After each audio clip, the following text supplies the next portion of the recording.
नमस्कार दोस्तों, आप सभी का स्वागत करता हूं हमारे YouTube चैनल कार्तिक एस्ट्रोलॉजी में। आज का विषय बहुत ही शानदार विषय है और बहुत ही रहस्यमय विषय के बारे में हम चर्चा करेंगे। आज हम बात करेंगे राहु और केतु के बारे में। लोग अक्सर पूछते हैं कि राहु अच्छा होता है या केतु। केतु किन भाव में सबसे ज्यादा अच्छा फल देते हैं, केतु किन ग्रहों के साथ शुभ होते हैं। तो आज हम इन सभी सवालों का विस्तार से, गहराई से और बहुत ही आसान भाषा में आपको जवाब देंगे। सबसे पहले मन में प्रश्न यही आता है कि राहु और केतु सब दोनों में से कौन बेहतर है। तो इस बात को समझिए कि राहु और केतु दोनों ही छाया ग्रह हैं और दोनों का कोई भौतिक अस्तित्व नहीं है, लेकिन इसका जो प्रभाव है बहुत शक्तिशाली पड़ता है कुंडली में। राहु क्या होता है? राहु होता है भौतिक इच्छाएं, पैसा और नाम, शोहरत। राहु छल, माया और भ्रम भी माना जाता है। राहु आपको दुनिया में आगे बढ़ाते हैं, लेकिन कभी कभी व्यक्ति को गलत रास्ते पर ले जाने में राहु की भूमिका भी होती है। अब केतु के बारे में बताऊं तो केतु होता है मोक्ष, वैराग्य, आध्यात्मिक और आपके मन की अंदर की शक्ति को केतु कहीं ना कहीं दिखाते हैं। केतु आपको दुनिया से अलग रखते हैं और सच्चाई दिखाते हैं। वही राहु आपको माया में फंसाते हैं, जैसे पैसे, नाम, शोहरत, इन चीजों में फंसाते हैं। लेकिन केतु आपको कहीं ना कहीं वैराग्य, आध्यात्म की ओर लेके जाते हैं। इन दोनों में सिर्फ यही डिफरेंस है। तो सवाल आता है कि दोनों में से कौन बेहतर है। अगर आप भौतिक जीवन जैसे पैसा, अपने कैरियर के बारे में या लग्जरियस लाइफ जीना चाहते हैं तो राहु अच्छा है। अगर आप आध्यात्मिक और शांति चाहते हैं तो केतु श्रेष्ठ माना जाता है। और सच्चाई यही है कि दोनों ही लाइफ में बहुत जरूरी है। राहु आपको दुनिया देता है और केतु आपको सच्चाई बताता है। केतु को मुक्ति का ग्रह माना जाता है और कहीं ना कहीं ये अचानक आपके जीवन में बदलाव भी लाते हैं। ये चीजें छीनने में भी और आपको कहीं ना कहीं सबक सिखाने में भी महत्वपूर्ण भूमिका निभाते हैं। इंसान को अंदर से मजबूत कैसे किया जाए, स्ट्रांग कैसे किया जाए, यह केतु बताते हैं। केतु के बारे में बताऊं तो कहीं ना कहीं वो आपके मन के भ्रम को खत्म करते हैं, आपको वास्तविकता दिखाते हैं। कई बार ऐसा होता है ना कि आप किसी के प्रेम में पड़ गए और फिर 1 साल, 2 साल, 3 साल आपने उसके साथ लिव इन रिलेशनशिप में रहा। फिर अचानक से उसको पता नहीं क्या हुआ कि उसने आपका साथ छोड़ दिया। आपका प्रेम जो आपने इतने विश्वास से कहीं ना कहीं उससे प्रेम किया था, उसने, आपके पार्टनर ने लालच के चक्कर में आपको छोड़ दिया, या कहीं ना कहीं आपके पास पैसा नहीं है या आपकी स्थिति ऐसी आ गई कि आपको छोड़ दिया। तो फिर उसके बाद कहीं ना कहीं वो व्यक्ति जो है आध्यात्म की ओर जाता है और वैराग्य की ओर जाता है और सब कुछ छोड़ने का उसको मन करता है। ये कहीं ना कहीं जीवन की सच्चाई है और ये केतु आपको बहुत इजीली बताते हैं और केतु का अर्थ भी यही है। अब देखिए, अब हम बात करते हैं कि किन किन भावों में केतु सबसे अच्छा फल देते हैं। फर्स्ट हाउस में अगर लगन में किसी व्यक्ति के केतु है तो व्यक्ति रहस्यमय होता है। वो व्यक्ति दिखने में बहुत अलग होता है और लोगों से कहीं ना कहीं कटाव महसूस करता है और आध्यात्म की ओर उसका झुकाव रहता है। अंदर से वो बहुत मजबूत होता है, लेकिन ऐसे व्यक्ति के आत्मविश्वास में कमी रहती है और अकेलापन सा हमेशा महसूस करता है। अगर केतु मजबूत हो तो व्यक्ति संत या फिर योगी बनता है। सेकंड हाउस जिसे हम कहते हैं धन भाव, यहाँ पर केतु अगर है तो परिवार से दूरी बनाए रखता है। व्यक्ति बोलने में बहुत कठोरता होता है और कठोरता आती है और कहीं ना कहीं गहरी सोच और गुप्त ज्ञान उस व्यक्ति का हमेशा रहता है। लेकिन धन के मामले में उसके उतार चढ़ाव हमेशा रहते हैं और पारिवारिक समस्या उसके जीवन में बनी रहती है सेकंड हाउस में केतु होने से।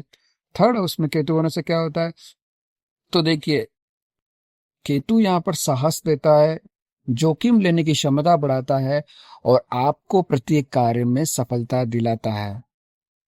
यहाँ पर व्यक्ति बहुत बोल्ड होता है और बहुत बोल्ड विचार वाला होता है।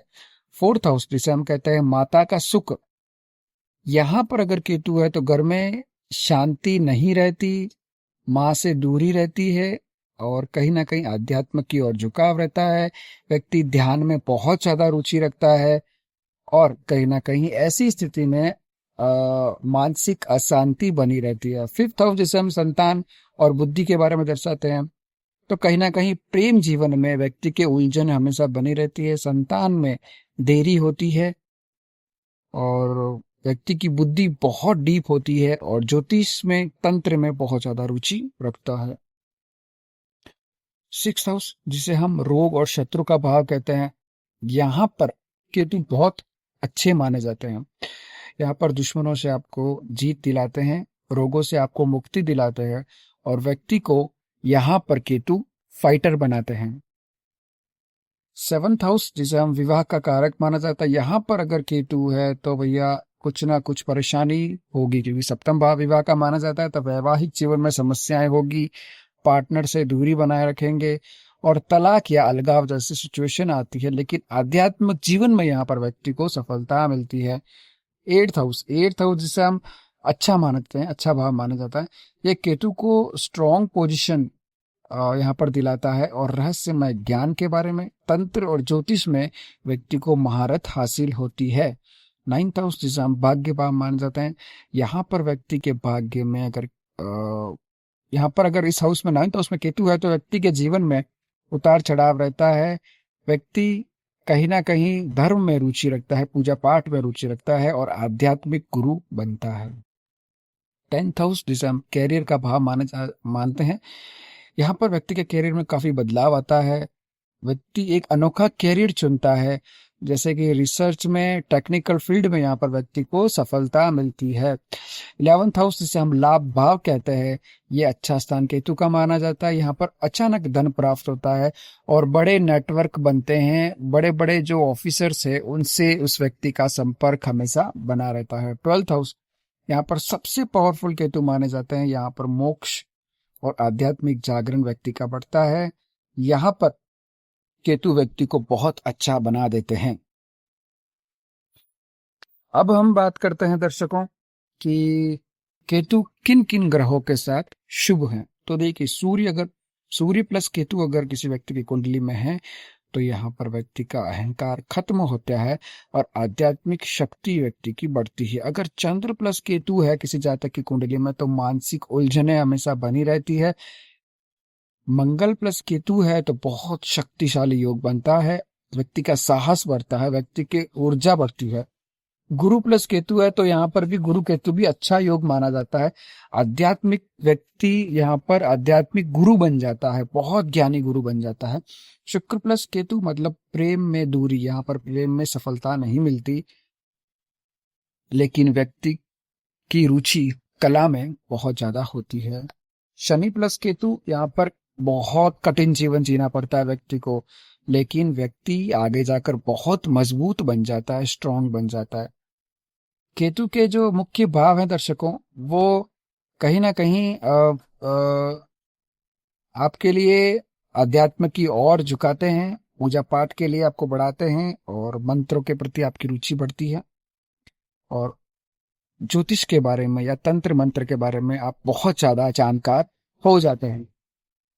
और राहु और केतु दोनों जीवन में जरूरी है, लेकिन केतु आपको असली ज्ञान देते हैं। अगर कुंडली में केतु मजबूत है तो आप कहीं ना कहीं सामान्य व्यक्ति नहीं हैं, आप बहुत ही शानदार व्यक्ति हैं, बहुत ही ज्ञानी व्यक्ति हैं। चाहे ज्योतिष के मामले में हो, तंत्र के मामले में हो, मंत्र के मामले में हो या आप आध्यात्मिक गुरु हो, कोई भी हो, आपको ज्ञान जरूर होगा। दर्शकों, आज के लिए बस इतना ही। आप हमें कमेंट करके जरूर बताइएगा कि आपके कुंडली में केतु कहाँ पर है, किस राशि में है। और अगर आपने चैनल को सब्सक्राइब नहीं किया, सब्सक्राइब जरूर कीजिए। स्क्रीन के ऊपर जो व्हाट्सएप नंबर फ्लैश हो रहा है वहां पर अपनी डिटेल हमें जरूर भेजिएगा। आज के लिए बस इतना ही। राधे राधे।